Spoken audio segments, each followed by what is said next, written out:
کہ سب سے پہلے یہ ہے کہ نکاح ہوتا ہی وہ ہے جو اعلانیہ ہو.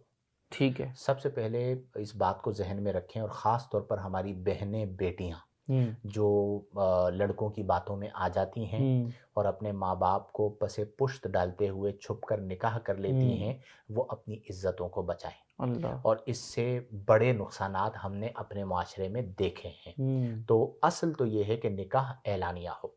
اب بالفرض کہیں پر ایسا ہوا کہ تمام شرائط کی موجودگی میں، یعنی بالغ و بالغہ نے ایجاب و قبول کیا، گواہوں کی موجودگی میں وہ نکاح ہوا، تو نکاح منعقد ہو جائے گا. اب اس کے بعد گھر والے راضی ہو گئے. اب عزت کا مسئلہ ہے. وہ کہتے ہیں لڑکا لڑکی نے خود ہی نکاح کر لیا تھا تو زمانہ انہیں جینے نہیں دے گا، خاندان والے تانے دے دے کر مار دیں گے.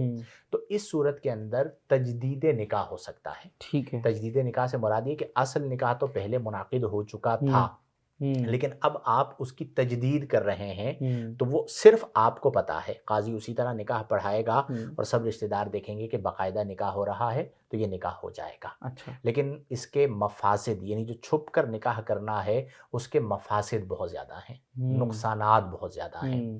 اور جو بچیاں، ہماری بہنیں لوگوں کی باتوں میں آ جاتے ہیں اور چھپ کر نکاح کر لیتے ہیں، ان کی زندگی میں پھر بربادی آتی ہے. وہ کوشش کریں جب آپ کو کوئی یہ کہہ رہا ہے کہ میں تم سے شادی کرنا چاہتا ہوں، تو آپ اسے کبھی اعلانیہ کرو.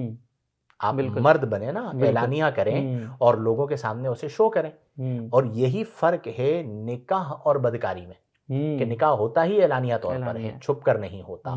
تو ایسے بہت سارے لوگ ہیں ہمارے معاشرے میں کہ جو چھپ کر جن کی شادیاں ہوتی ہیں اور بعد میں پتہ چلتا ہے، اور پھر بہت ساری بربادیاں بھی آتی ہیں.